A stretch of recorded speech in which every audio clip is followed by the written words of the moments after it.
Hey everyone, how you doing tonight? Hi, Uh, Professor. hey, I see we're a little light on attendance, but hopefully people will show up. So, Eve, I got your emails. I'll look at everything in the morning. Thank you. Yep. So, I think I'm just going to start right in. You guys are ready, so everybody will catch up when they get here. Um, what I thought I'd do today is pick up from where we left off last week with this track that I was sort of putting together. And we'll continue on with that for a while. And I've got a few other things to go over today. So let's take a listen.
Who stuffed that white owl?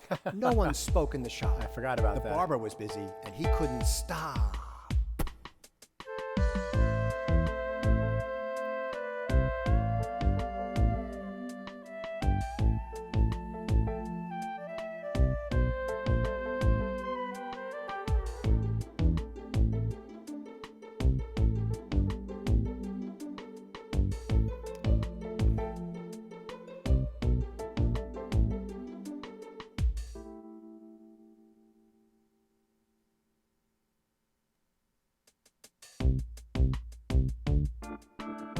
Okay. So that's where we left it off last week. And there's a couple things. I want to clean up my markers. So this is bridge 2 right here.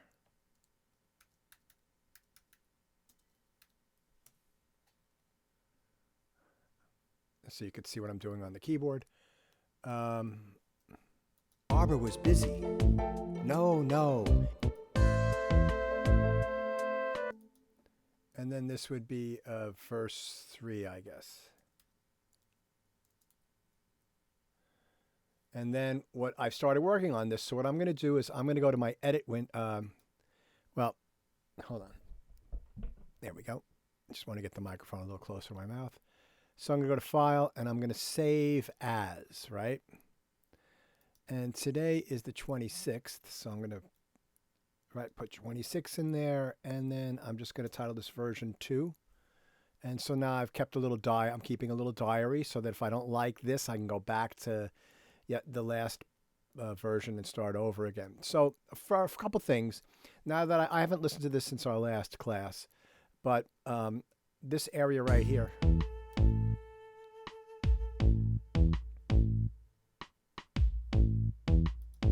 I'm not really crazy about the drums there. So what I'm going to do is let me make these tracks bigger so they're easier to see. So that's this bit here.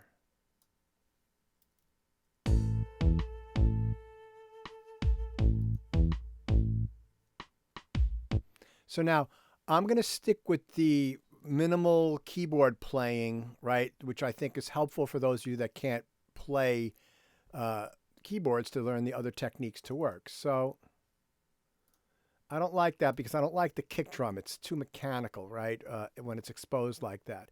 So what I think I'm going to do is, whoops, I'm just going to lasso these notes here. Whoops. And just for right now, I'm going to mute them. And the way you do that is they're highlighted. And I'm working in the big MIDI editor, so it's easier for you to see. instead of the one that pulls up from the bottom of the edit page.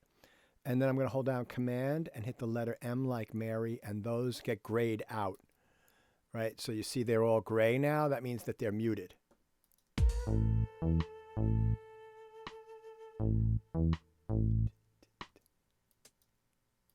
So I'm going to take this. Oh, let me go back to grid mode. So I did Option drag.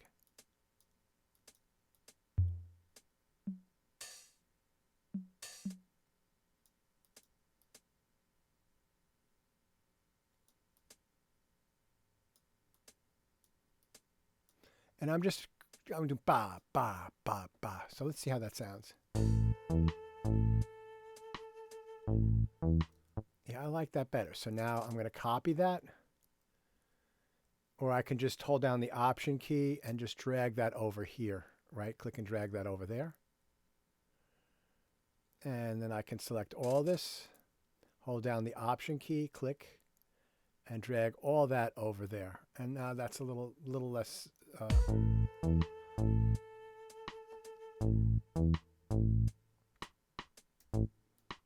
Let's move this so that it doesn't happen at the same time as that hi-hat.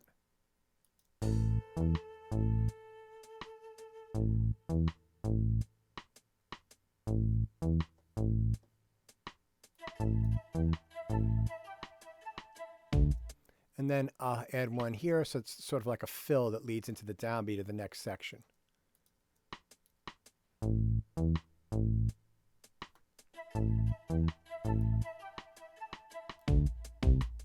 Now let me look at this bass part here.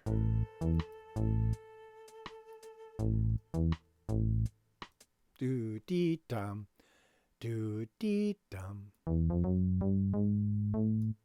Right?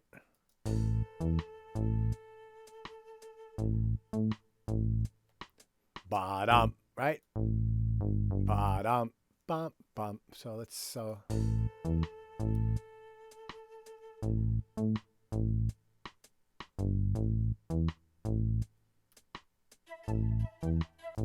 dum. So that's A. So let's do A, D. Bum, bum, bum. And this is. All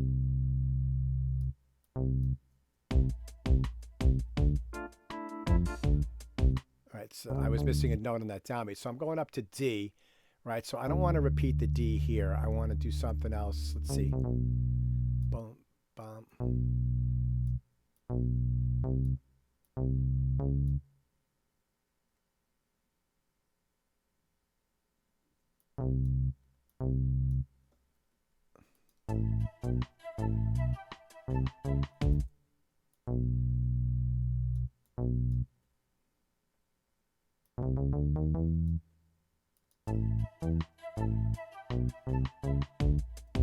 You see, so what I did here, well, that's kind of cool, is I did something that leads me into the next section. It's really simple, basic stuff, but it does add a lot to your arrangement.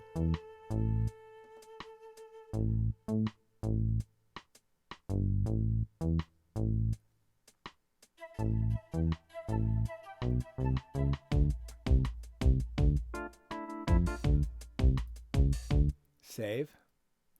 And actually, now I'm going to go in and, right, over here where all these muted notes were, I'm going to just delete them now. I don't need them. I'm definitely not going to have them in there, so why even bother with them?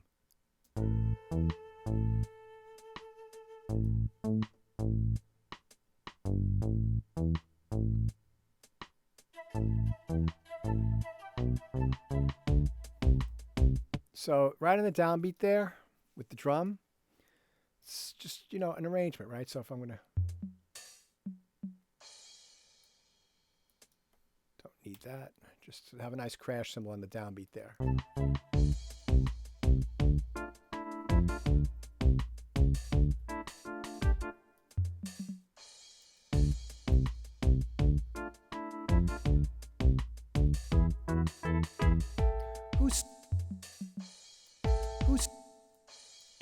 Who stuffed that white owl? No one spoke in the shop. The barber was busy and he couldn't stop. Okay, so I don't really like the way my voice sounds, so I want to maybe do something to make it a little funkier. Who stuffed that white owl? No one spoke in the shop. The barber was busy and he couldn't stop. So this is a little bit more advanced, but if you want to experiment around with this, you can. So remember what I said before, that the audio is starting here, and it's I've gone over this in another class, and it's being routed through this strip of inserts and coming out of the audio output. So if I show you the mix window, it's a little easier to see. So that's voice, right? So it's starting here, right? And it's going through these inserts, and then from the inserts, it's coming through the output here. Right, so that's how the signal flows. So if I want to alter the sound of this, there's two ways of doing that. One, we set up a reverb track and we sent some of the audio to the reverb, and I'll go over that again today. But I can insert something directly into the path of the audio. So I want to make my voice sound rougher. So there, in this list here, there are things called harmonic, right? And you guys will have something called SansAmp, S-A-N-S-A-M-P. This is a very old digital emulation of a guitar pedal. Well, this one is the rack-mounted version, but it's an analog piece of gear. You know, it's got transistors and resistors, and you plug your guitar into it. And it was one of the first pieces of hardware that simulated a complete guitar amp, you know, preamp, drive circuit, speaker, and everything. And while this plugin is pretty old, like 15 years old at least, it still is very useful. So what you can do is one of two things. You can look in the factory default, right? And they've got all these different presets that you can try. So the factory presets, these are the one that came in the original pedal. Yeah. So let's try classic clean as a starting point, right? Who stuffed that white owl? No one spoke in the shop. So that's a little interesting. It's a little bit, so if this right here, let me zoom in on that. There's a bypass button right there. So if I click on that, this is without the effect. Who stuffed that white owl? No one spoke in the shop. Now it's in. So that's better. But I wanted it to be a little bit more raunchy. So there's a drive. And let's bring that up a little bit. Who stuffed that white owl? No one spoke in the shop. Now you see it's getting louder, right? So I want to take the level and bring it down so that it's not, I don't want it louder. I just want it affected. Who stuffed that white owl? No one spoke in the shop. Who stuffed that white owl? No one spoke in the shop. The barber was busy and he couldn't stop. So I like that better.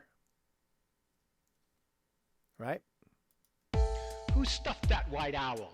No one spoke in the shop. The barber was busy and he couldn't stop. All right, so now that's become too loud, but everything looks pretty good with my gain structure. Who stuffed that white owl? No one spoke in the So shop. I'm just going to bring, instead of working on the clip and bringing down the volume of the clip, I'm going to take the audio volume and bring that down just a couple of notches. So in other words, I clicked on it, and I just dragged it down, and I'm just a couple of dB. Who stuffed that white owl? No one spoke in the shop. Maybe a little more. The barber was busy and he couldn't stop. Good. So that's the first thing I want to do to that sound, right? I'm going to solo it again. And it's still a little edgy to me, right? So, I mean, I want it to be edgy, but there's an unpleasantness to it. And that I can hear that it's because there's some extra harmonics in the high frequencies that need to be dealt with. So what I'm going to do is I'm going to put another insert right below that. And this is something that I want to talk to you about today, and that's EQ.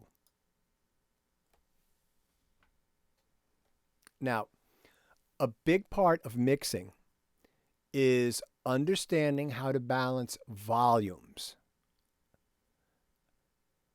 So that works on many levels. On one level, there's the volume of one instrument and how it relates to the volume of the next instrument. What's the function of this instrument? Is this an accompanying instrument? And is this a melodic instrument? So is this the piano and is this the singer? What's the focal point? Well, the singer should be louder than the piano most of the time. So that's one way to think about volume. You could think about volume as this is a very soft section, and then 30 seconds later, it's a very loud section. So those are ways that you can think about volume, but there are other ways to think about volume. And these are really important. And the first way I want to teach you is that equalization is, it's like playing with a tone control on a radio. What equalization does is what I call frequency-based volume, frequency-dependent volume control. You control the volume of a frequency region in a sound. So I'm going to switch the view in a second. So I've got a different EQ, which you guys have this in Pro Tools right now. And this is called the EQ7. And this has 7 frequency bands that you can play around with. So let me go through them. This one right here. Oh, hold on. Okay. I got that before any of you got on me about it. So this one here is the EQ7. And it's got 7 frequency bands that you can play around with. So let me zoom in on this. So this looks really complicated, but it's color coded and it's broken up into 4 sections. We showed this a little bit last week when we talked about our input and our output. And this is the volume controls for the input and the output. And this is the phase reversal control, which you don't have to worry about right now. So you've got 2 filters. You've got something called an HPF, which is a high pass filter, and an LPF, which is a low pass filter. We're not going to talk about those right now. We will in a couple of minutes with a different plugin. But what you have here are these color-coded different frequency areas. So the red one has the letters LF, which stands for low frequencies. The orange one has LMF, low mid frequencies. Yellow is mid frequencies. Green is high mid frequencies, and blue is high frequencies. So if we just look at the color coding, we can see that there's a red ball here, which corresponds to the low frequency. There's an orange or amber ball here, low mid, yellow, mid, green, high mid, and blue is high frequencies. Now, the way that this graph works, right, is that on the left, these lines here, this tells you the frequency. So this is on the left is very low, 20 hertz. That's 20 vibrations per second. And as you move to the right, the frequency or the pitch gets higher. So all the way up here, it's 20,000 hertz or 20K, 20 kilohertz. And then from here going up, it's volume. So right here, it says minus 18 decibels. Right in the middle, it's at 0, and this one goes up from 18 to minus 12 to minus 6 to 0 to plus 6, plus 12, and plus 18. So there's a lot of controls here, right? We're not going to be using this semester, but these controls are a little complex, so I don't want to get into them right now. But what I can tell you is very simply is that if I take this orange ball and drag it up, right? Look at right here. This is the gain or the volume control of the frequencies around this orange ball. And when I click and drag it up, I'm turning the volume of those frequencies of the sound up. And right here, I'm adding 4.6 decibels of gain to this peak, and then correspondingly less gain, but still gain to this whole area on either side of this hill, right? If I option click on that, it goes back to the 0 line, to the axis. And if I go to this yellow area and I click and I drag down, that means at this frequency, I've reduced the volume of that frequency by minus 3.6 dB. And then these are still being reduced, but as we get closer to the 0 line, it's less reduced on both sides. And that is called the Q, that curve, which maybe I'll get into that next week. So, but the important thing is to understand that you're playing around with the different volumes. So No one spoke in the shop. No one spoke in the shop. So if I bring up the low mid frequencies, you're going to hear it get thicker. No one spoke in the shop. No one spoke in the shop. No one spoke in the shop. No one spoke in the shop. No one spoke in the shop. See how thinner it gets? No one spoke in the shop. Now if I go up here and bring the volume on this up, it's going to get really like thin and in your ear, like no one spoke harsh. in the shop. No one spoke in the shop. No one spoke in the shop.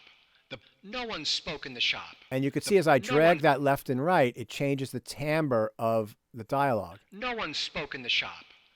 No one spoke in the shop. No one spoke in the shop. No one spoke in the shop. So you see right there, that sounds very harsh. No one spoke in the shop. And that's at 2 kilohertz. But if I bring it this way and boost up here, no one spoke in the shop. No one spoke in the shop. It's adjusted, but it's not as harsh. But bringing things up that loud means that you've recorded something really badly, right? We want our adjustments to be subtle. No one spoke in the shop. No one spoke. So it's a it's a frequency dependent volume control. So for you guys, what I'd like you to do when you want to adjust the timbre of what you're doing, we're going to start off simply. All right, and we're going to use EQ3 1, band EQ.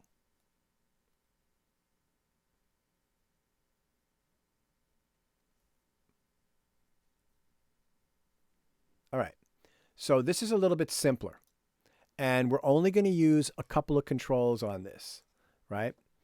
We're going to use this guy here, which is a high-pass filter, and this guy here, which is a low-pass filter. So if I select a high-pass filter, these are our controls right here for it.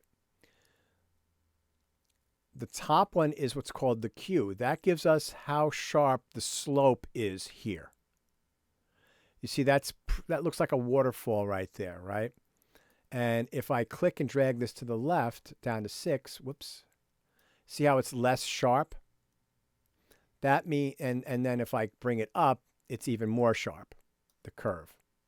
So what this means is that for every decibel to the left of this dot, and the curve starts a little bit before the dot, but this is the frequency, 1000 hertz, every octave that we go below, the volume is attenuated by what's called 6 decibels.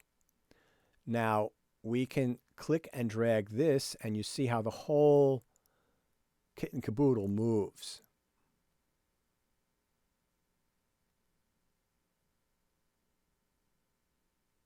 Right?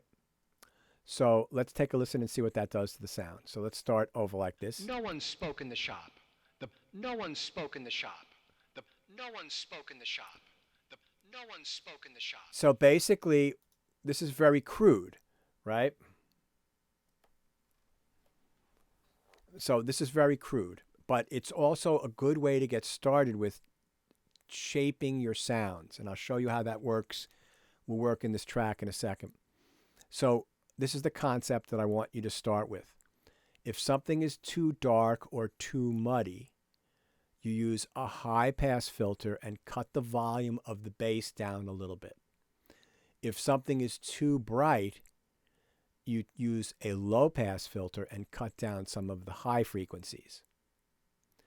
So too dark, high-pass filter, too bright, low-pass filter. So it's the opposite, right? A high-pass filter cuts the volume of the lower frequencies and lets the higher frequencies go through. A low-pass filter cuts the volume of the higher frequencies and lets the lower frequencies go through. They do exactly what they say they're going to do. High pass lets high frequencies pass. Low pass lets low frequencies pass. All right, that's a really important concept to understand. It's the basis of EQ, and it's the basis of creating sounds on a synthesizer as well.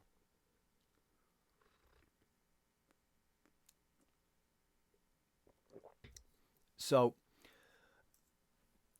the other thing too, remember, when you're learning how to shape sounds with an EQ or a filter, in our case, is that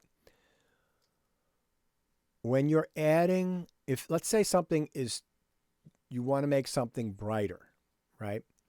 When you turn the volume on the higher frequencies up, you're adding more volume into the overall sound. And those frequencies that you're accentuating might clash with another instrument that has similar frequencies. So one thing that we start off with when we teach EQ is subtractive EQ. So in other words, as I said a few minutes ago, if something's too dark, instead of turning up the high frequencies, you turn down the low frequencies. If something's too bright, instead of if something's too bright, instead of turning up the low frequencies, you turn down the high frequencies. So that's a good starting concept. Obviously, there are times when you're going to add frequencies to enhance a sound. That's true. But you guys are noobs, and it's really good to get started with these simpler concepts because they're easier to get a hold of and to control. So again, I think this is too harsh. So I'm going to use I'm going to use a low pass filter, and I'm going to attenuate some of those higher frequencies. So I'm going to start off with this more gentle slope of 6 decibels per octave. I'm going to play this. Owl. No one spoke in the shop. The Buff that white owl. No one spoke in the shop. The Buff that white owl. That's funny. Buff that white owl. No one spoke in the shop. The Buff that white owl. No one spoke in the shop. The Buff that white owl. So now my voice sounds very lo-fi, and that's kind of like an effect that I think might sound nice. Let's hear it in the track. Who stuffed that white owl? No one spoke in the shop. Okay, so you see what I did here? I turned down all the frequencies in this blue area have been attenuated. They're softer. That means there's less volume coming out of the track now, so I can turn the output volume up a little bit. Who stuffed that white owl? No one spoke in the shop. The barber was busy and he couldn't stop. Now, let's take a listen to something. Let's listen to the voice now and the piano.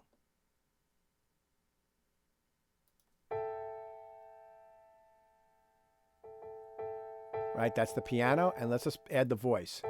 Who stuffed that white owl? No one spoke in the shop. The barber was busy and he couldn't stop. So now, from my ears, I can hear a clash between the piano and the dialogue, right? So let's think about the piano for a second. What's bothering me? Who stuffed that white owl? No one spoke in the shop. The barber was busy and he couldn't stop. I think it's just too loud. So what I'm going to do is I'm going to open up the MIDI editor, and instead of bringing the volume down, I'm going to adjust the velocity so that it's a softer velocity, and maybe the sound won't be so harsh. Who stuffed that white owl? No one spoke in the shop. Well, now I can't even hear them. Hold on. Who stuffed that white owl? No one spoke in the shop. The barber was busy and he couldn't. Who stuffed that white?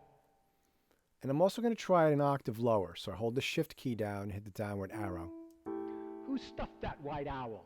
No one spoke in the shop. The barber was busy and he couldn't. Who stuffed that white? That's better. It doesn't get in the way of the voice now. So you see how I'm making something a little bit more unique? Who stuffed that white owl? No one spoke in the shop. The barber was busy and he couldn't stop. So the other thing which you can't hear on Zoom because Zoom is in mono, right, is that I've got the piano panned. I've got the piano panned over to the left and the voice is right in the middle. So what if I made the voice over on the right? The barber was busy, and he couldn't stop. So I like the voice in the middle on this section here, but over here it might be nice to have this whole bit panned over to the right. So how do you do that? So we're going to learn our first little what's called automation, and we're going to automate the panning. Now, I'm throwing a lot of stuff at you right now. Just take what you can, right? Do the best you can with it. If this was regular times, we'd all be in the recording studio right now, recording each other, and that would be a lot of fun. So you get, instead of that, you're getting a little bit more instruction on mixing and effects, which might actually be more beneficial to you in the long run. Okay, so that's why this is typically not what I teach in recording studio fundamentals, but in lieu of us all recording each other in the studio and running recording sessions during the last month of the class, we're learning a little bit more about mixing. And if there are any questions, just type them in or ask me, please. I'm here to help you guys out. All right, so I want to automate the panning. So let me make this bigger, and let's do this.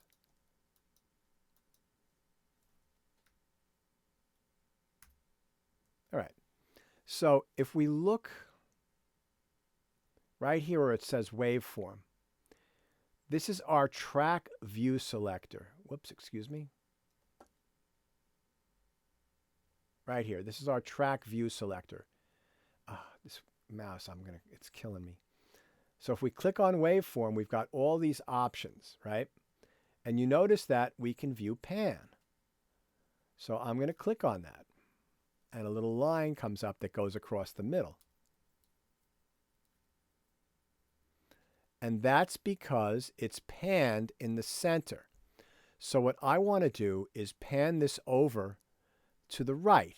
Now notice I've got this, even though this is comprised of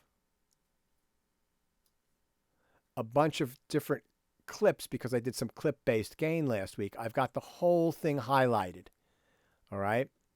And that's very helpful because I'm going to go to volume. Whoops.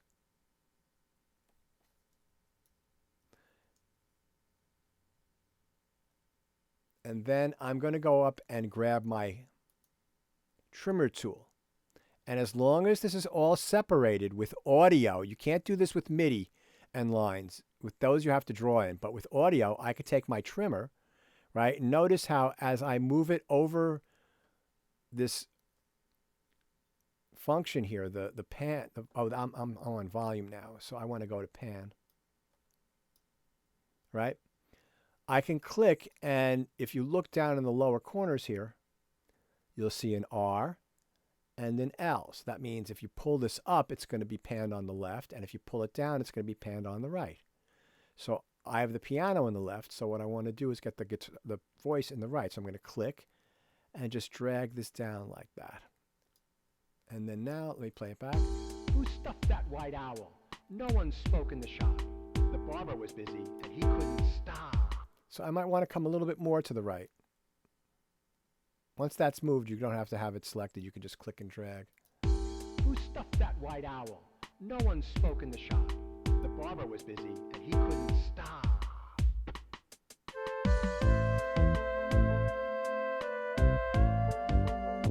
All right. So that's our first introduction. That's our first introduction to automation, right? We automated where that sound was in the stereo field, whether it was in the left or in the right, just for that little section. Because, and as you play this, this is our pan meter here. Watch how it moves when I play this. Who stuffed that white? See, it's when I go over here. Who it moves over to minus over 64 to the No one right. spoke in the shop. Now watch what happens to this after we get past the clip. Back to 0. That means it's back to the middle for this next The bit. barber was busy, and he couldn't stop. The barber was busy. Now, I want to also talk to you about cleaning up audio while we're at it. So I'm going to go to slip mode right now, and I'm going to use my selector tool. And I'm going to zoom in on this because this is a vocal. Now, this is where my voice is, and then the rest of this is just like little noise, maybe me clicking into the microphone. Don't need to have that. So we can just delete that, right? Just highlighting that area and just hitting the delete key. Highlighting that area and just hitting the delete key.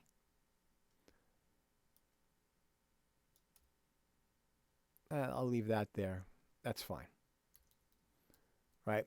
So on a track like this, you're not going to hear that. But let's say you've got a track with, 15 or 20 instruments that have intervals where they don't play in between, and there's a lot of noise. It adds up.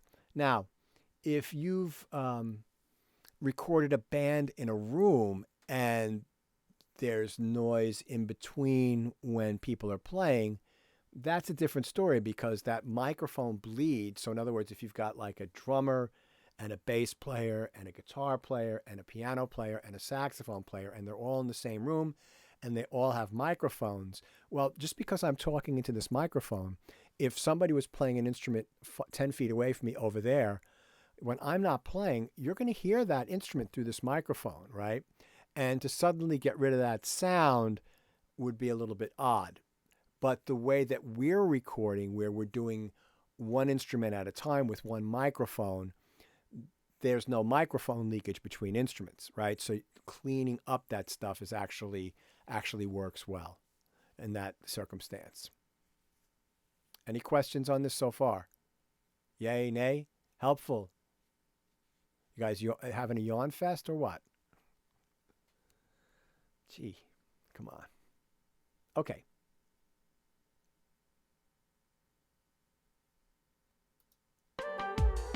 The barber was busy, and he couldn't stop.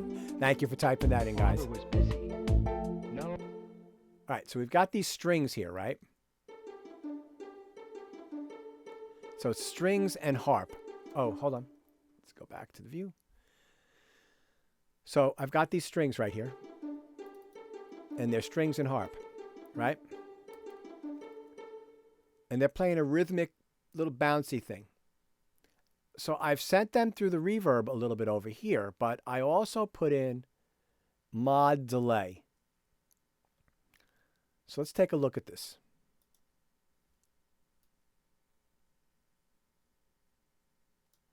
Now, with reverb, I asked you to call up a preset, right? And then just, you bring the gain up after you've called up the preset, and you might adjust the length. But with the delay, you can adjust this. This is very easy to understand and adjust. So this is a stereo delay, which means that there's a left and a right, okay? And let's just look at one side of this. So we'll look at this side here. So the first thing is that this knob, this line here, this tells you your input level. And it's got two lines, one for the left and one for the right. And up here are our delay controls.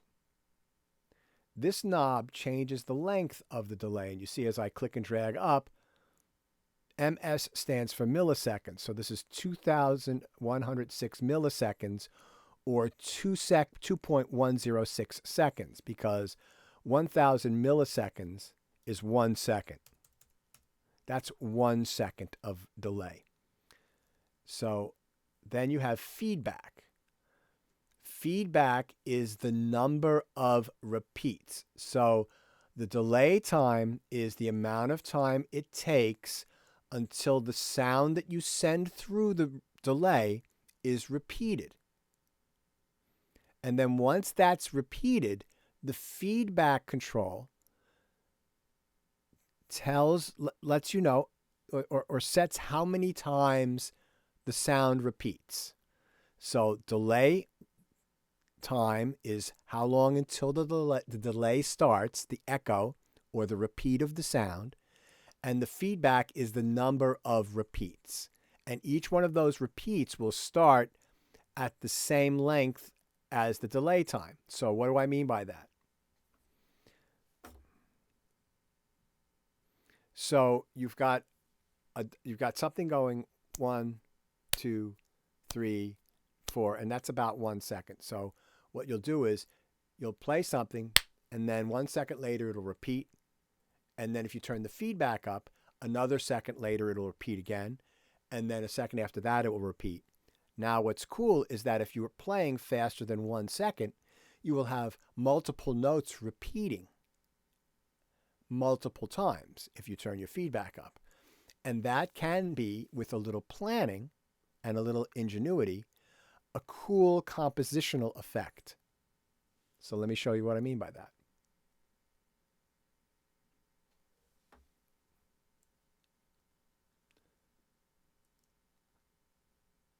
So do you see right here, it's got a button that says sync. What sync does is it synchronizes your delay to the tempo of your track. So if you look down here, right, it tells you what the meter is and it tells you what the tempo is. And it gets that information from your rulers, from your conductor and your meter rulers, your tempo and meter rulers. But right here, you've got note values, rhythm values. So at 82, when I click a quarter note, this is going to change. So that changes to this number here, which is how long a quarter note duration is at 82 beats per minute. This is an eighth note, so if I click here, it's half of a quarter note. So let's see how that works. Let's see.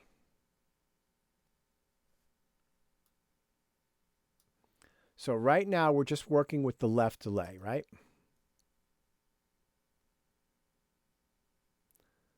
So let me go up to the strings and record enable that, and then I'm going to play a song. Oh, well, first of all, before I do that, I have to get a copy of the audio over to the delay track, right? So I need to go to my send, and just like with the reverb last week, I need to click, go to bus, and pick delay. And I'm going to go over how we did this again before today's out. So don't worry about that. But let's just move on with this particular bit here. Okay, brings up another fader. So I'm going to play a note on the keyboard. And then I'm going to bring up the volume on the fader, and you're going to see right here that there's going to be some input gain.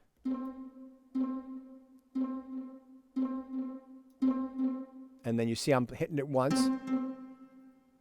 So let me make that note value a little bit larger so you can hear the difference between the one I play and the repeated sound a little bit more distinctly. Right? Now, if we want to continue on, we would turn the feedback up. So I'll turn it up to about 15%, and let's listen to what that sounds like. Right? You hear bum, bum, bum, bum, bum. And you notice that every feedback gets a little bit softer. Every echo gets a little bit softer. Let me turn the feedback up to 30. Right? You hear a little bit more. So the first one is almost at the same volume, and the reason for that is that I've got the send set to what's called unity gain, or 0. So that means it's sending the same amount of volume, the full amount of the volume. And so then what you're hearing is the first echo is as loud as what I'm playing. And then each subsequent one gets softer. So if I turn the send down, the first echo is now going to be softer. And I can exaggerate that.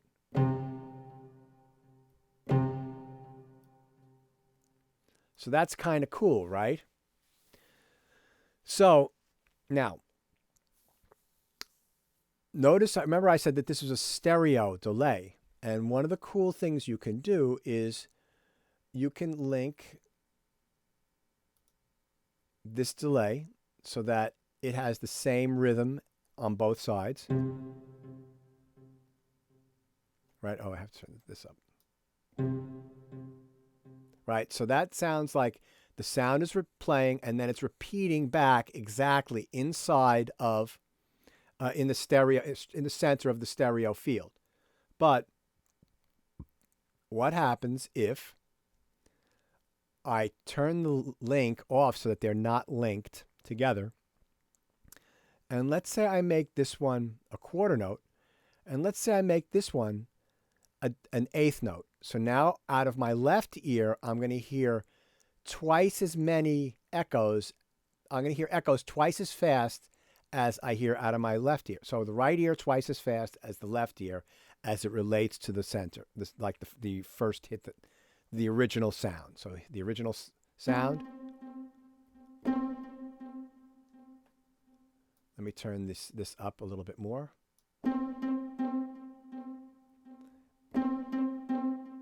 Right? So you get dot, dot, dot, dot, dot, dot. And each quarter note is a little accented because the quarter note is playing the eighth note and the quarter note. And before this next quarter note starts, there's an eighth note in between. And that's a little softer.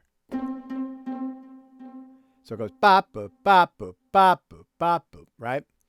Now, what's really cool is you can create syncopated rhythms. So let's say that I take this note and I make it a dotted eighth note, which for those of you that don't know music theory, an eighth note, two eighth notes, an eighth note is made up of half of one beat. A dotted eighth note is made up of 3/4 of one beat. So basically what you do is you have an eighth note and you add a 16th note to it. So it's 3/16 notes or 3/4 of a beat. So that now we might get a little bit of a syncopated rhythm.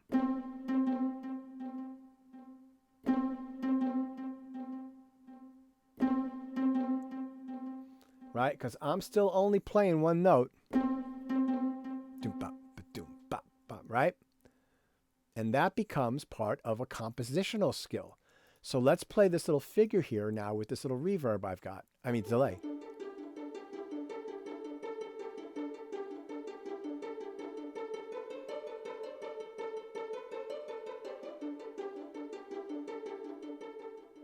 Okay, that's cool, but it's too much, right? You could see that it's too much. So what I'm going to do is I'm going to take my delay fader and I'm going to bring it down quite a bit.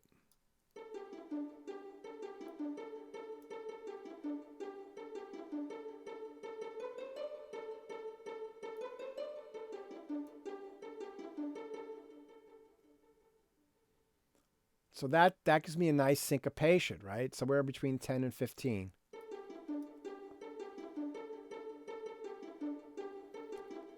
So what I'm going to do is I'll start with no syncopation, no echo, and then with this mute, there's an M button which stands for mute, which you can click on this fader. And then I'll bring it in halfway through and you'll hear the difference.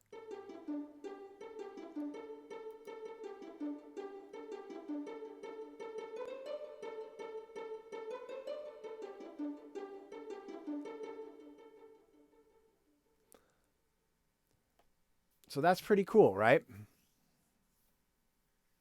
All right, so I'm going to have that on that bit.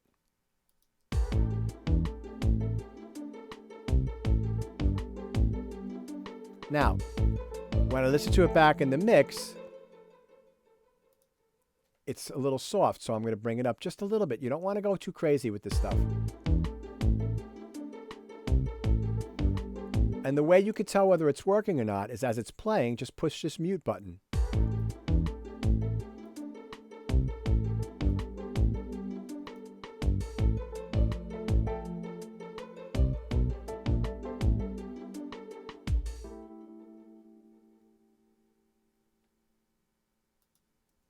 And then I'm actually going to add it to this Wurlitzer here, right here. But I'm going to do it, I'm going to automate it. So you're going to learn another little automation trick now. All right.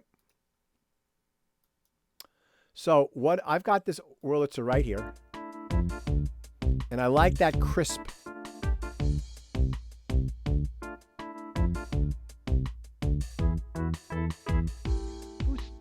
I like that crisp, but maybe over here, I want to have some bump, bump, bump, bump, bump, bump, bump happening afterwards. Well, you can automate the delay level, and where you find that, again, is the track view selector. You click this and scroll all the way down to the bottom, and you see send B delay. Let me scroll out so you can actually see this.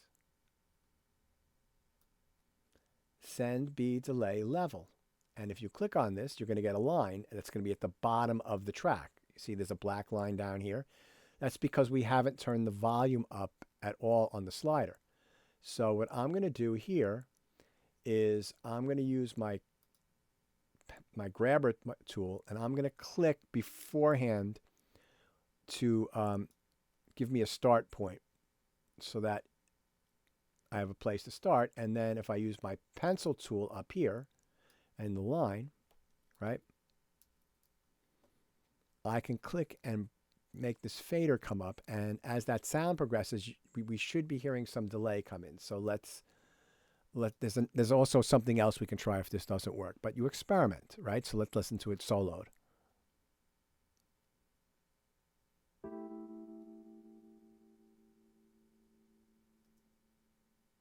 No, that didn't give me the effect I wanted. So what I'm going to do is I need to have it with the attack of the sound. So I'm going to use my grabber tool. I'm going to click on this and just have it start a little bit before the sound hits. There you go, right?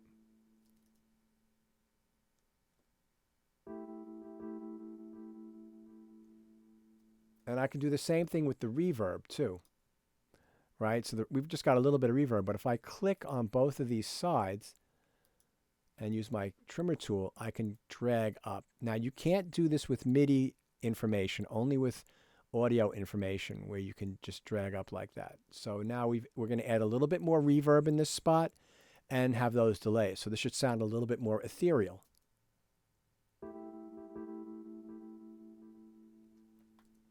So let's hear how that sounds in the track.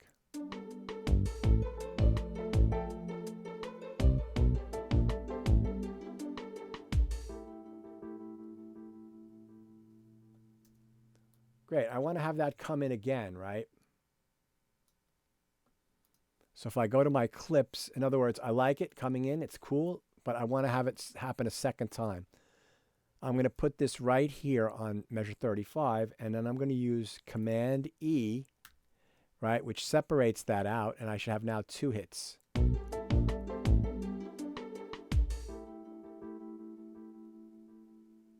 No, it didn't happen. So I'm going to have to go to the MIDI editor and do that. All right, that's fine. There we go.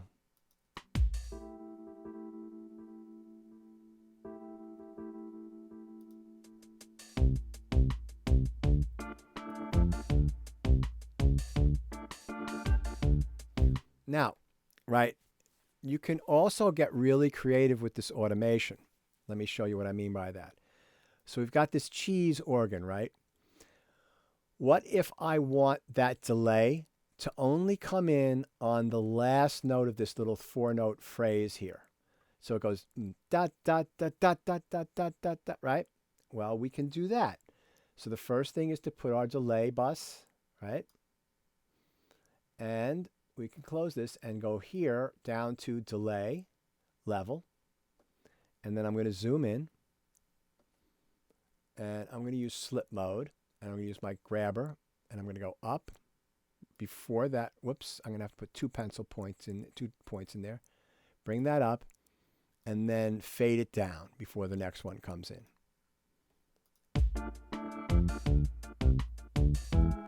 Let's make that a little bit more. And let's make it stay louder before we start fading it out.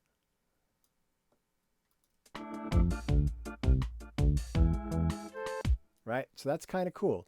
And then what's also cool about this technique is you can go to grid mode now, and I can select like, let's make our grid quarter notes. So I can select, let's say, from here to here, and then I can paste that here. It doesn't erase the notes, but it copies the automation data. So now, if we listen to that whole bit,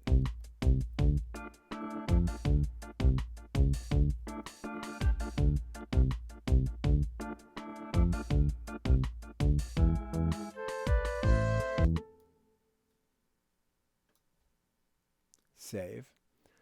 All right, so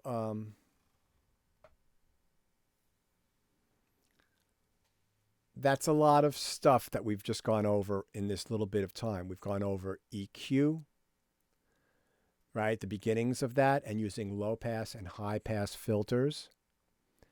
And we've talked about delay and how to set up delay. And also we've talked about how to automate parameters. Now, I want to show you something in Pro Tools. This is beyond this class, but it'll just give you a hint of what is possible with automation. So if I open up Expand 2, and I'll zoom in, and you see right here where the word auto is, well, that has nothing to do with a car, but has to do with automation. So if I click this, you can see a list of all these parameters, right, that you can automate. And basically what you would do would be add this in here. It says OK, right?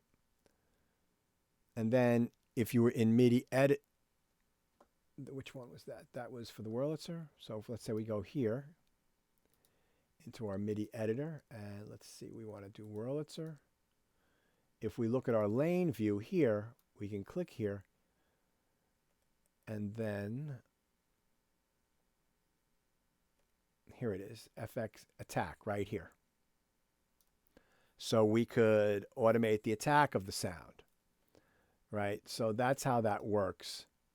And you can just, you know, it's such a great thing to be, and you can do this in Logic and in all the DAWs, but Pro Tools does this. There are a couple things that Pro Tools does really well, and automation is one of them, because one of the big things about mixing audio, which is what Pro Tools was first doing, is automating stuff, and that's how you animate your mix, and you get your mix to sound really good.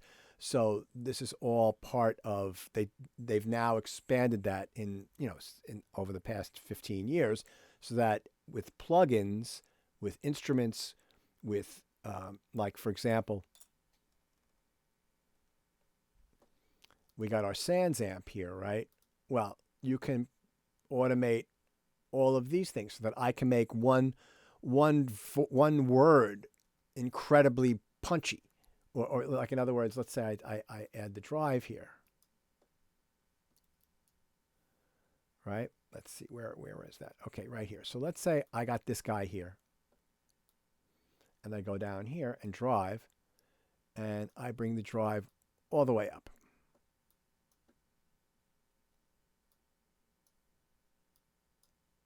Right, so if I solo my voice, I just hope this doesn't distort.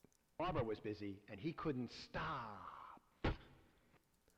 Right, so that got loud, more distorted, but let's say that we do, I think it'll be easier to hear if I do like this section here as opposed to the first half. Who stuffed that white owl? And you can watch this move. No one spoke in the shop. The barber was busy and he couldn't stop. Right, so you can do all sorts of cool effects with automation, and it really is something that helps to bring your mix out.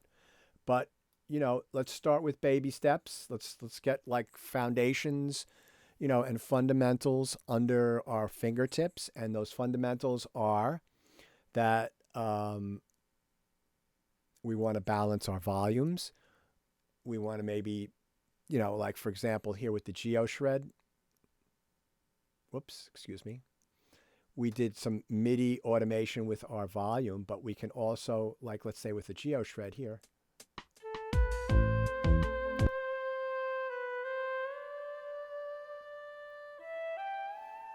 Well, maybe I want it to get a little softer over here so it sounds more like a breath, right? So what I can do is I can go to my volume and use my pencil tool and just draw something in like this, right?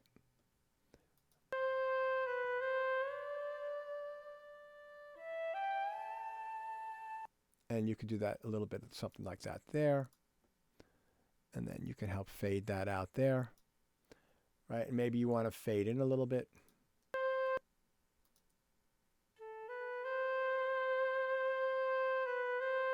And maybe a little bit, just a tiny little nudge there.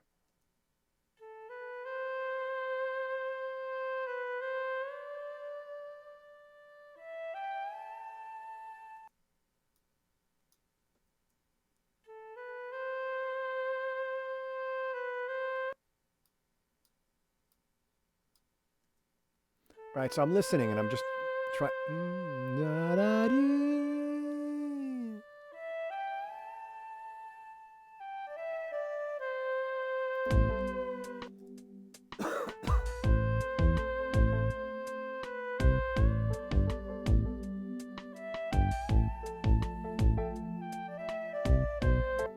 And I'm listening now, and this is too much, so I'm going to bring this up. But one thing, just remember, when you're done doing all these things, go back, please go back to waveform view, right? You want to either see clips or waveforms.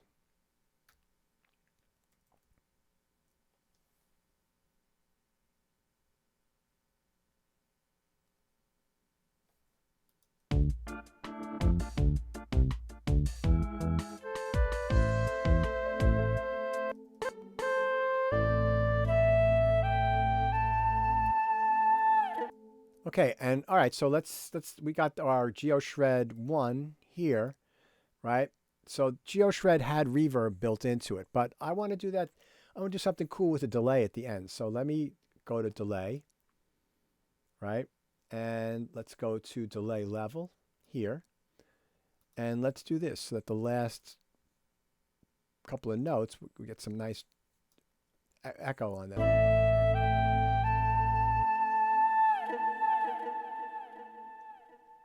All right, that's a little too much.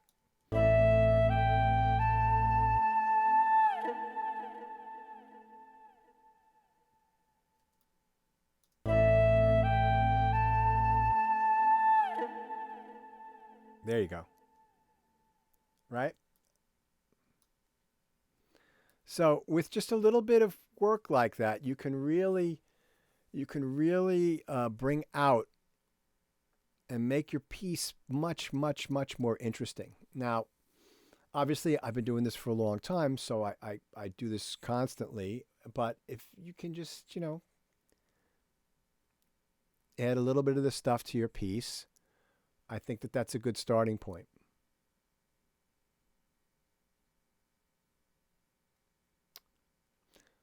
So, how many of you are MAP students in here?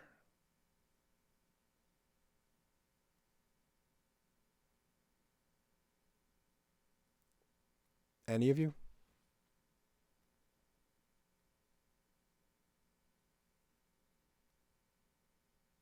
None of you are MAP students? Oh, okay, great. So, Gavi, you are? Right, I got graduate students are not. So just Gavi. Okay, so Gavi, you're going to register next semester for Jim's class. Is that correct, for digital audio and composition, digital recording and composition 1? In 2 semesters, I'm taking it. I see. So what are you going to be taking next semester? I don't have time for anything in my schedule next semester. Oh, but yeah. Okay, no problem. Okay, so then you'll be taking Audio MIDI 1 with me in the spring? Hopefully. Okay, great. No worries. Okay, so those of you that are, if there's anybody MAP that's not responding, you should try to register for Jim's class if you haven't taken it yet. That's what I'm just it'll keep you in the loop. I'm teaching Audio MIDI 2 next semester, which is a little bit more, best to have Audio MIDI 1 before that.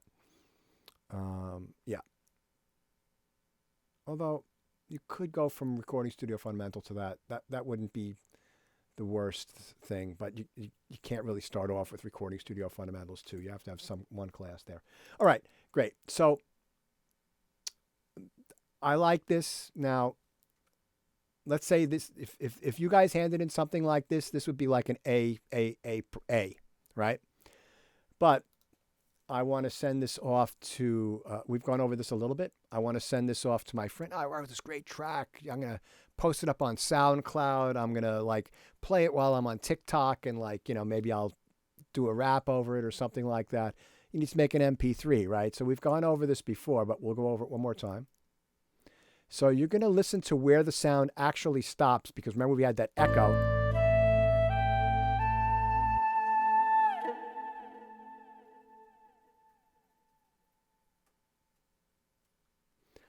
So we're going to go a little bit. So it stopped right about, oh, hold on.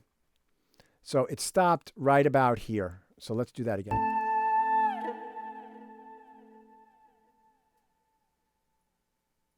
It stopped right about here. So we're going to go just a little bit past that. All right. And then we're going to click and drag all the way to the beginning of our piece. Right. We're going to set up, make sure that everything is selected.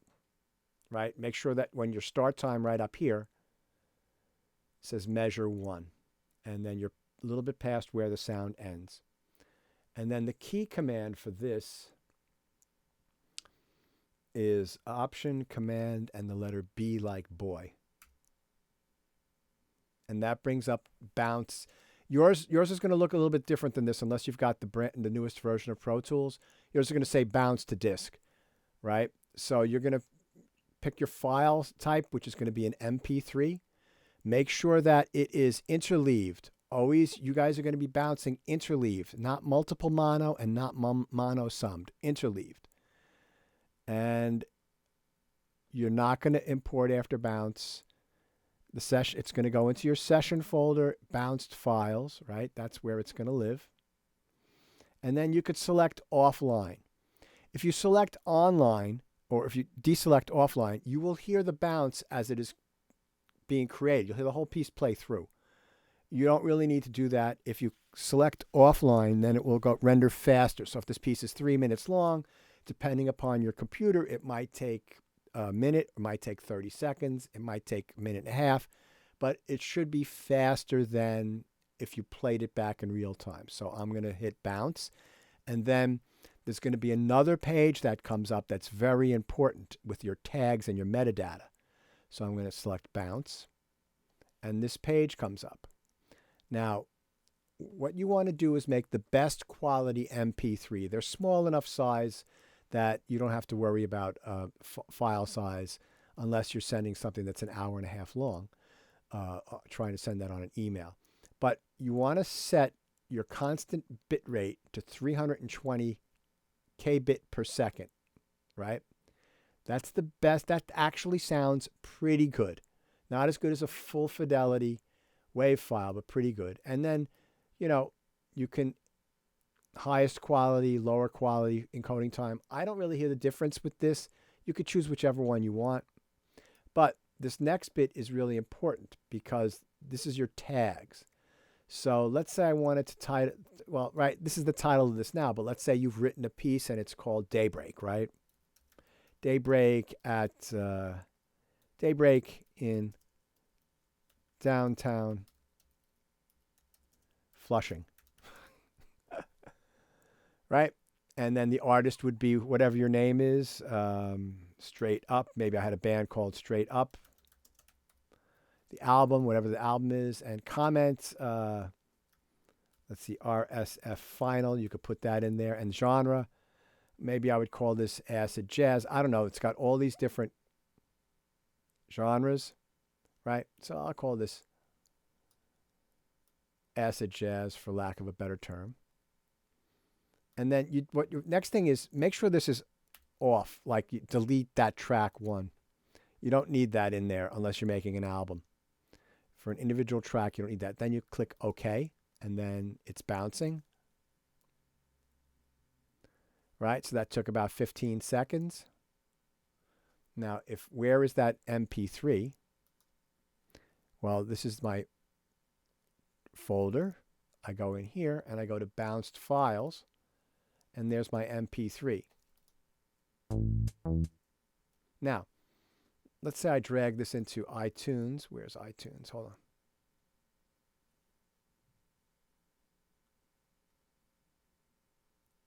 Here we go.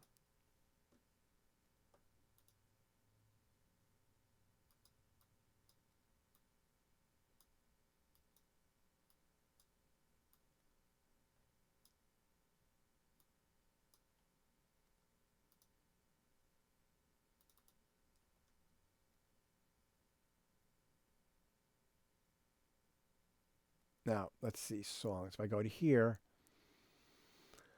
and I look up Straight Up, you know, I don't like the way that every time they improve iTunes, it gets worse. So Straight Up, ST.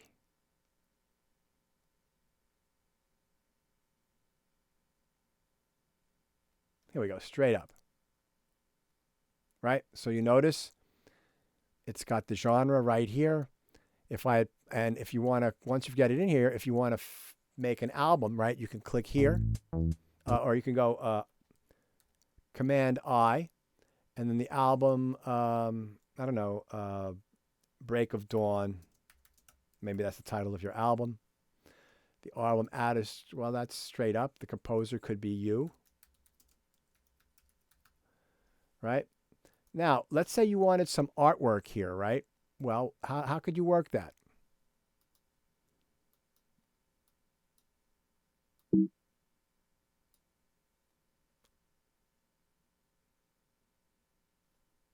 me just see if I've got a photo in here. Oh, wait. Okay, great. Nope. Let's see. I have photos here.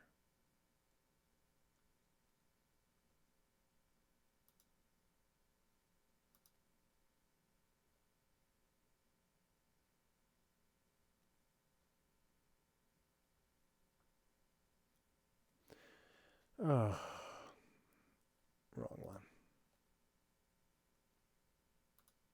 Here we go.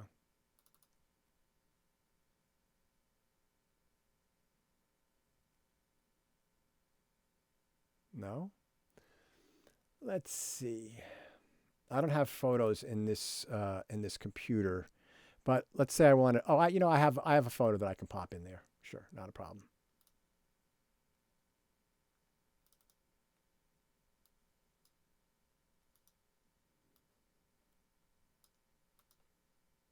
Add artwork, right? I can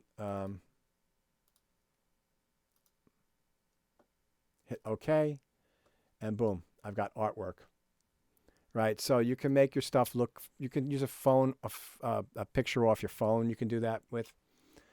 So that's kind of cool. So if I drag this to my desktop, right, you can see that the MP3 has the image on it, so it looks professional, right? And then you can play it back.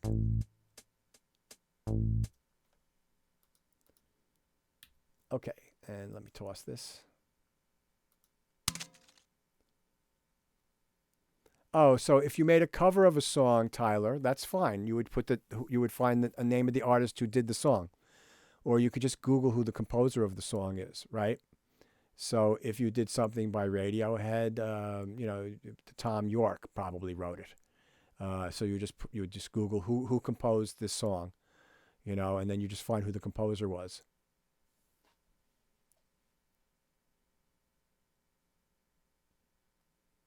No. If you want to title it cover, you can. But I don't think so, because I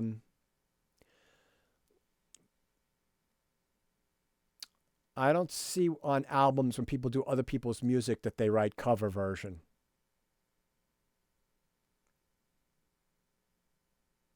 I don't think I see that. What I will tell you though is that this is for your own edification, that if you record a song of somebody else's and you just want to pop it up on SoundCloud or on YouTube, that's not a problem. They'll monetize it. They'll like, for example, last Saturday night, I played did one of my live stream concerts, and I did a solo piano version of Nights in White Satin, which was a big tune when I was a little kid, and I love the song. And then, right, literally, like half an hour after the live stream was over, I got a copyright notice that they're going to take some of my my streaming income, like, because somebody else owns the song. So they have an algorithm that listens for the melodies, even if it's a cover version, right? Yeah, right, exactly, right. So if you release it through through like DistroKid or TuneCore, I believe that you have to pay them a fee. It used to be that there's a company in the city called the Harry Fox Agency that they administered all of that stuff, but that differs from using a sample, right? So if you take, like, there's a guy named Bob James that you guys might not know of, but Bob James is maybe the most sampled musician. Him and James Brown are like probably the most sampled musicians. And Bob James, he's in his 70s now. He's a fabulous jazz pianist, right? But he did a lot of music in the 1970s on this label called CTI, and it was this kind of funky stuff with like orchestral arrangements. Like one of his big songs is Mr. Magic, and another one of his songs is Nautilus, and he composed those songs, right? And Nautilus, the groove for Nautilus is on so many albums. So like, I'm not going to play it because I'm going to post this up on YouTube and they might block it. So, but what I'll do is we'll do a Google search, right?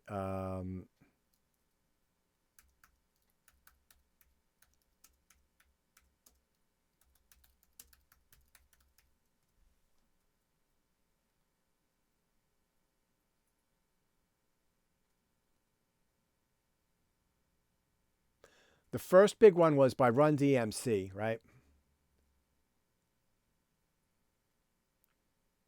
352 songs it was sampled in. And, some of these, look at all these, right? So I'll tell you something. That's the kind of thing that you can, but that's like, you need to get permission for that. Like that, you need to actually get physical permission from either the record label or the publisher or the artist, because that's an audio file that you're taking and using. And so that you actually need written permission, otherwise you can get sued. Right. There's a company now that's out there that where you can go for licensing of a lot of sampled material, making it a lot easier. And they have a float. Well, Deceased, it's really hard. They have a floating scale, so like if you're just doing this for your kids or something like that, it might be $10.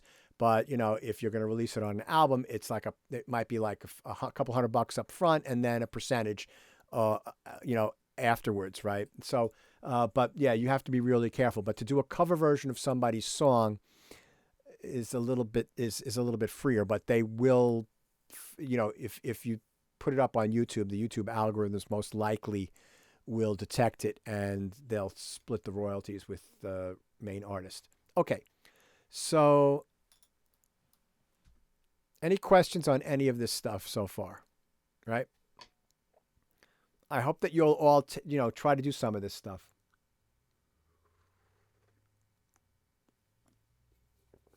In your projects.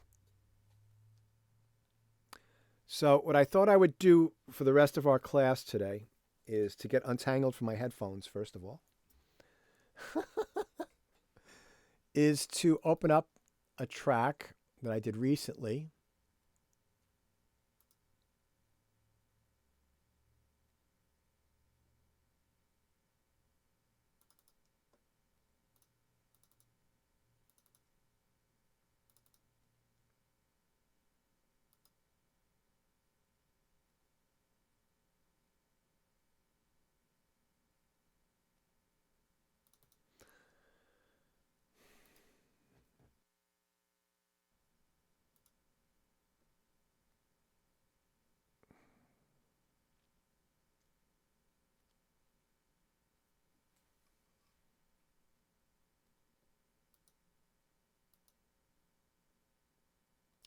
This is going to take a second to open up. It's a pretty large session. But I just, give you something to work towards. Now, those of you that are teachers, right, educators, I had about 8 years ago a graduate jazz vocalist named Julie. And Julie was a great student, but she taught in a Montessori school and in Brooklyn. And like after about a month, and she took 3 or 4 classes with me. She didn't take recording studio fundamentals because I don't know if we had it when she started taking classes. But she took Audio MIDI 1, Audio MIDI 2. I think she took film scoring, and I think she took what's called a practicum, which is a 2-credit class. And what she used to do was she was the choir director, and she used to sequence arrangements and play it back from Pro Tools so that her students would have things that were orchestrated to play from, to sing with. So, it does have its uses in terms of what you can do with school. And then also as far as, you're going to have to your students are all going to know how to use GarageBand or Logic or something like that. So knowing how to do some sequencing is really helpful. Okay, so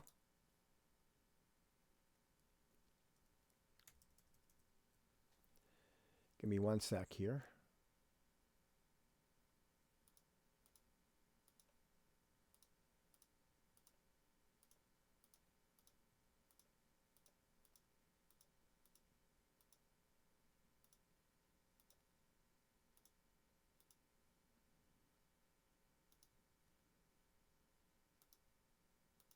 All right, so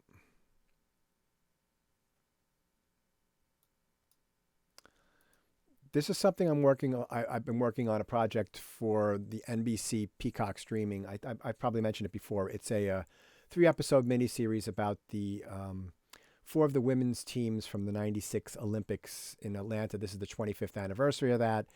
And they were the first people to have been alive and competed in the Olympics with Title IX, which is a landmark ruling making women's athletics and stuff be funded as much as men's. And these were the first group of people who had been alive the entire time that Title IX was in effect, and how it changed things, and how it helped them. Anyway, it just the U.S. women's soccer team is so popular, and this team was like the antecedents for that. And then the WNBA started after this basketball team. So it was really like important for women's sports, and for just equality in general. So I'm writing a bunch of library music for them instead of scoring directly to picture. And so this is one of the pieces I wrote. Now I'm just going to play it, and I'll talk about it and show you some of the techniques.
All right. So, I wrote this in a day. This was like about 7 hours worth of work, right? From the beginning to end. And I can pop out one of these a day. It's not a problem. Um, Now, one reason why I can do it so quickly is that I did a demo suite with about 6 or 7 themes in it before I started writing all of these individual bits. And so I've got the melodic ideas and the harmonic ideas there that I can choose from to create these longer pieces from. But I want to show you a couple of really cool things in terms of automation. So we've got at the beginning this, oops, hold on.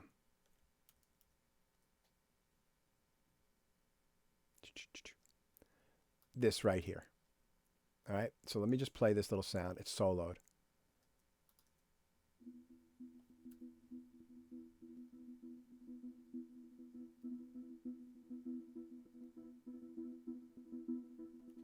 Right?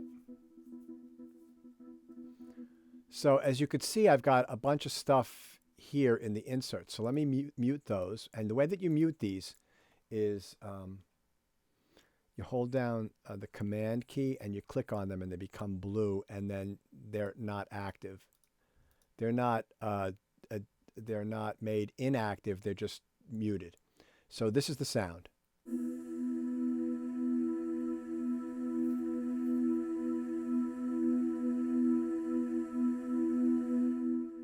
So the first thing I did was I added, this is like that EQ7, right? So this sound, it had a lot of nasally mid frequencies in it and had some low frequencies, and I just wanted to get rid of those because they clash with some of the other instruments. So I turned the volume of that mid frequency down like I showed you on EQ7, right? And that changed the sound to this. See, if I click right here, I'm bypassing it. And it's in. And that's a much airier, thinner sound. So that's pretty cool. Then the next thing I did was I've got this thing called the Gatekeeper, which is a really cool plugin. And this is way beyond you guys, but what it does is all of these lines here are positions within a series of beats and bars, right? And what these lines do is they affect the volume as the beats move on through each measure. So if I play this, you can follow along. So it's basically turning the volume up and down in that rhythmic pattern.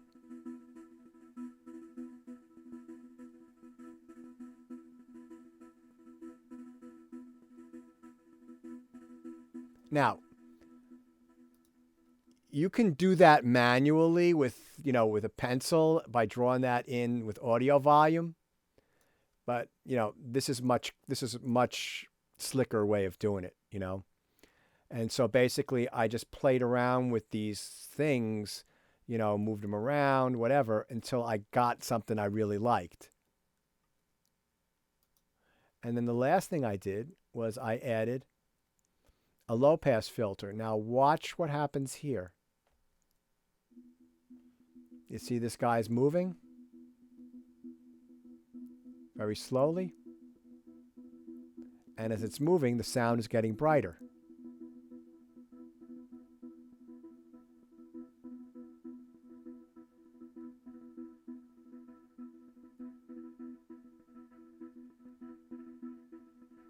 And I'm doing it very slowly over a long period of time, right? So what I did was I went to the auto and I put the frequency, and I clicked on frequency, which is here now, but it used to be over in this area. And then I clicked add, and it added frequency. And then that added a lane here, frequency. And then I just used the pencil and I drew in something, right? Until I got what I wanted.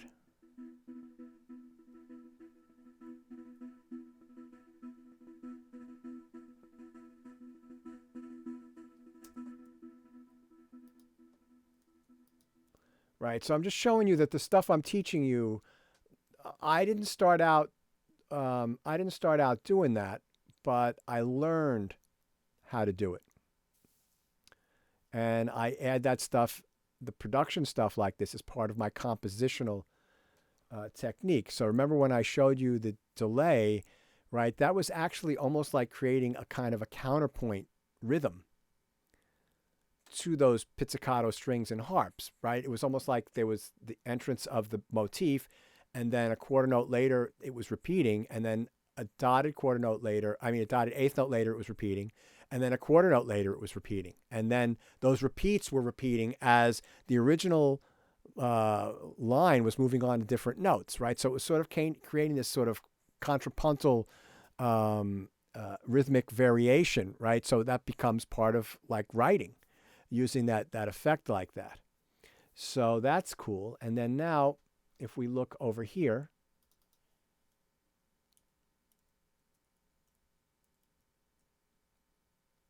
I wish that Pro Tools would like zoom in on the area that I've got highlighted. That would be really great, Avid.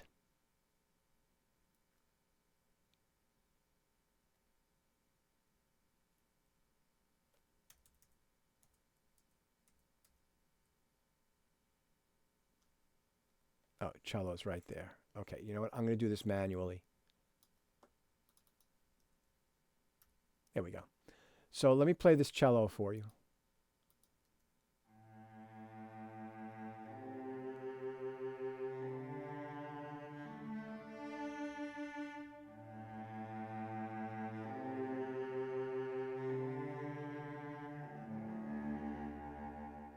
Okay, so the first thing I want you to notice here is that I leave a little space between this high note, right? There's this much space here. Oh, let me show you the screen. Thank you. Let's play that one more time.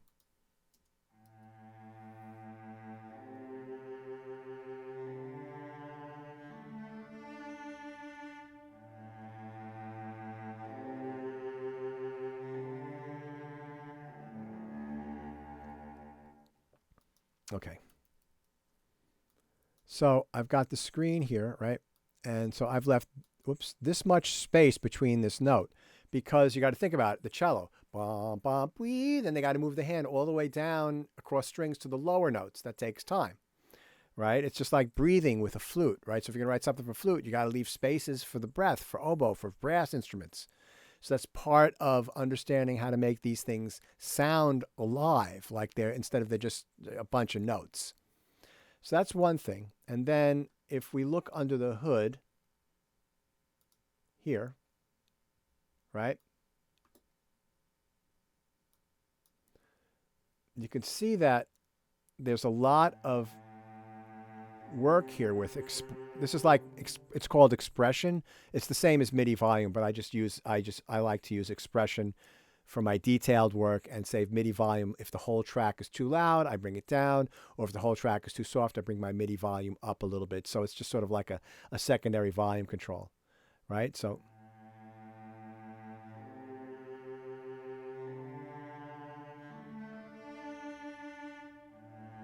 and then additionally, I use mod wheel because like if I were to play this, let me switch. Now I've got this little fader set up here where this one transmits mod wheel information and this one transmits expression. These things are called MIDI CC. That stands for MIDI continuous controllers or control change, depending upon who you talk to. But if I were to play that cello, right, I move that fader down, it gets softer. And as I move it up, it not only gets louder, it gets brighter because it's different playing techniques.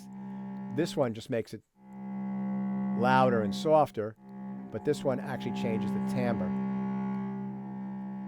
And then this one changes the vibrato. So no vibrato. And then you bring the vibrato in.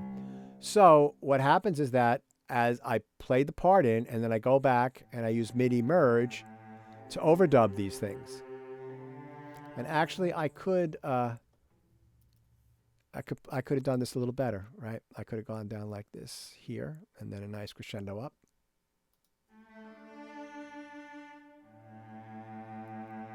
And notice I didn't quantize this. I wanted it to be a little bit freer. And then if you listen here, you can actually hear the notes sliding down.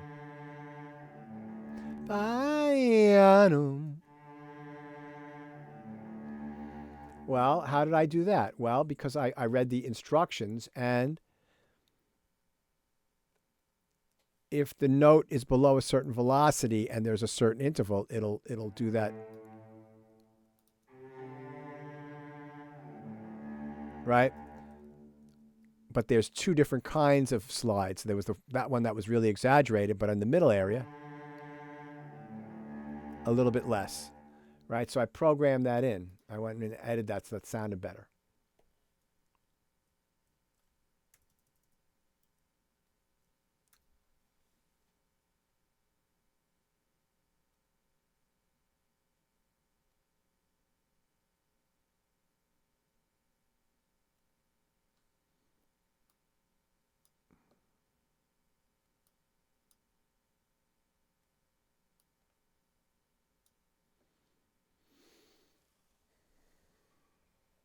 All right, so this red tracks that I've got opened up, right?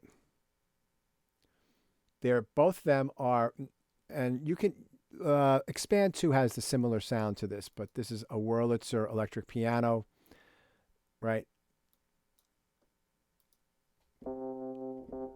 Now,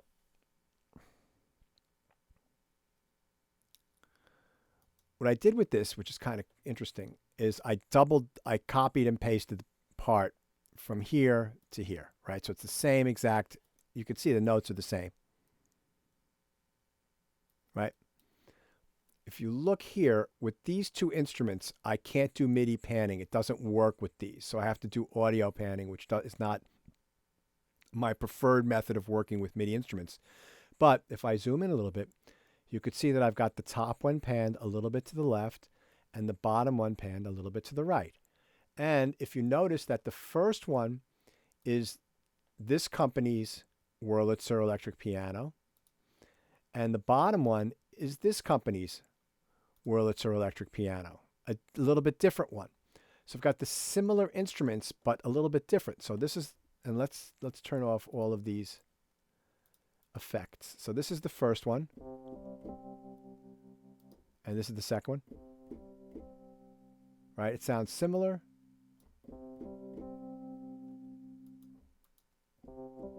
but a little rounder. So it's got a little bit of a different tone to it, right? So let's take a listen to what I did to the first one. So the first thing I did, I put it through this, like, this, it just makes it a little bit lo-fi. And then this adds some crunch.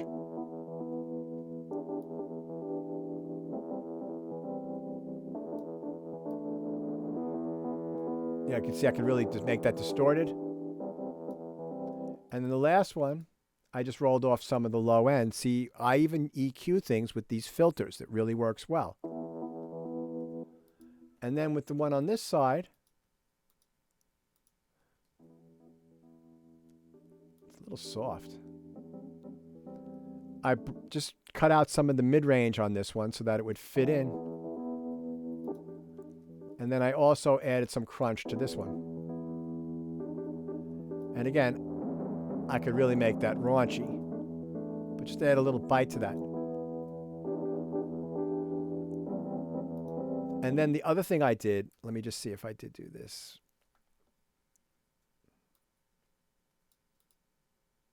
Yeah. So there's this thing called real-time properties, which is a little bit confusing, but basically this one is 40 ticks later. Hold on a second. Let me get it so that I don't have to have that open.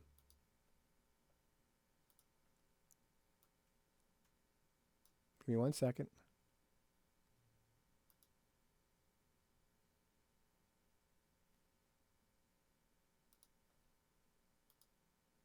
All right. So you can see that the one on the bottom is a little bit late.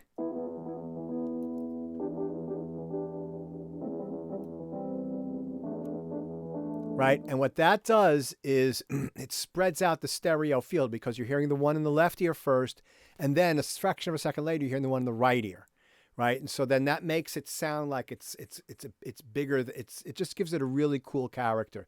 It spreads out the stereo field. So that's a kind of cool thing.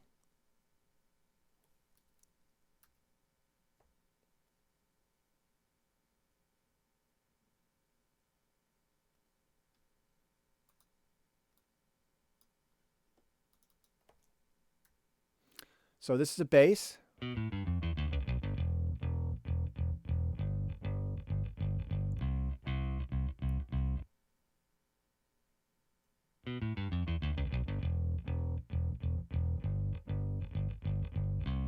So with this one, right?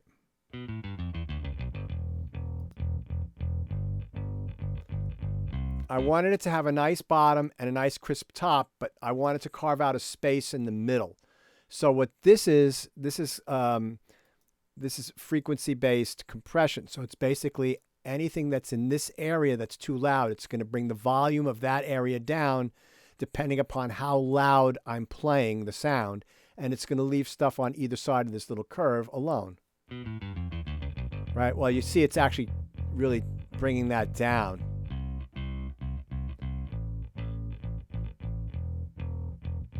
It's actually bringing the low end down much more than I thought. But if I were to do this, you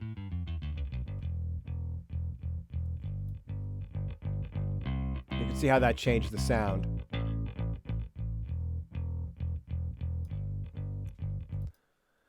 So you see, it's like a lot of processing of these sounds, what goes into mixing. It's very detail oriented. Then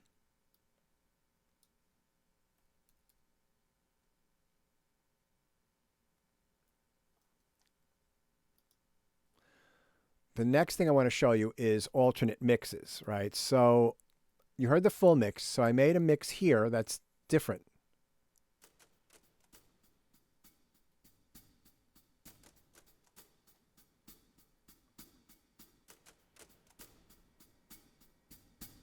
So this is just percussion, basically.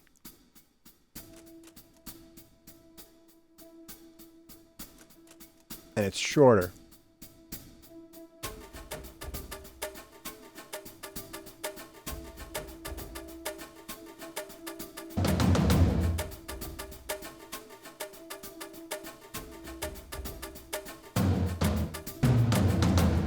Right? So that's one mix.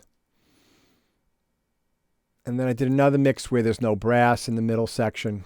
So I did a few mixes for this as well. And then I bounced all that down and left that for them to use. So, yeah.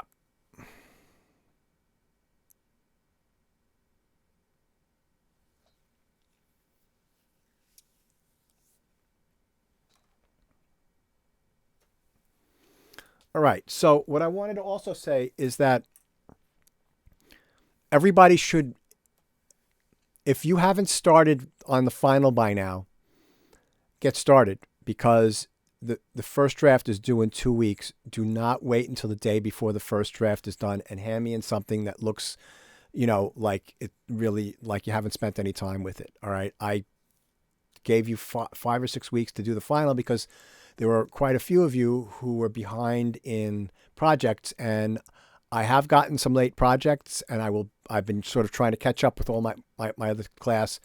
And so I'll have time either this week or this weekend to go over the late projects. I have a really busy week this week. I have to actually score something from this project on Wednesday, and then Thursday and Friday I'm scoring the Dick Van Dyke biopic for the Kennedy Center Honors, which is going to be broadcast on CBS in June, I think, this year, instead of around Christmas time. So I've got a lot of work to do this week outside of school, but I will get to those late projects.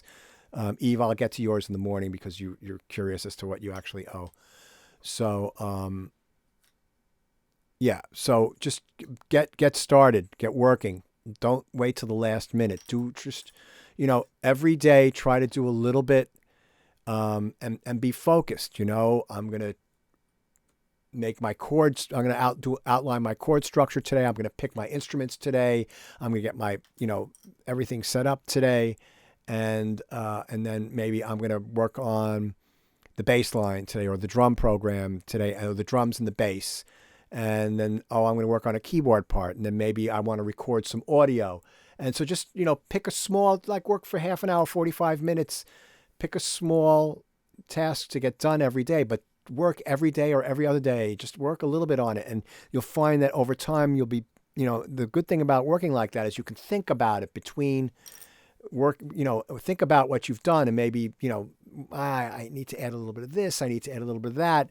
And as opposed to trying to do everything in one day where you're just, it's going to sound like that. Right. So, I mean, it takes a long time and a lot of work to be able to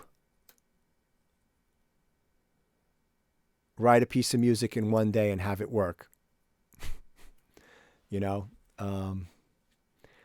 I've written a 6-minute piece of music in one day for a project I was working on, a film and television project, and it worked fine. If I'd had a week, it would have been 10 times better, but that's a different situation because it's something that's, there are deadlines, and you just have to get stuff done quickly. So I implore you all to start working if you haven't on the final, but hopefully most of you have started and at least gotten some stuff down. Yeah. So any questions on this stuff?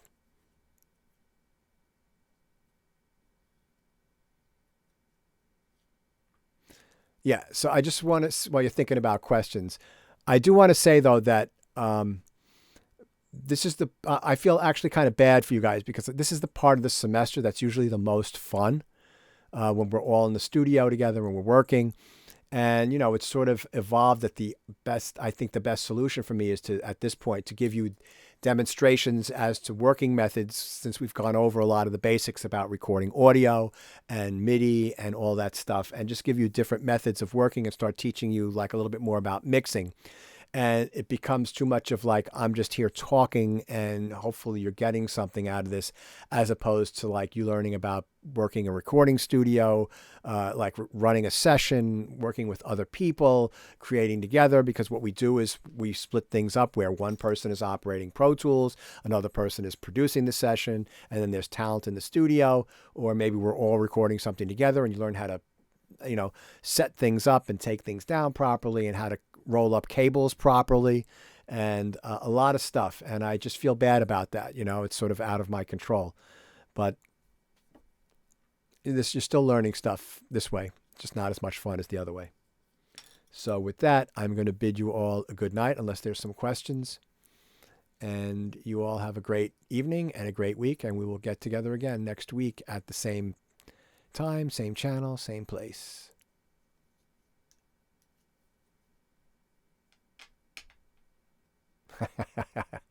All right, everyone. Have a good night. Thank you. Somebody spoke. Good night, Professor.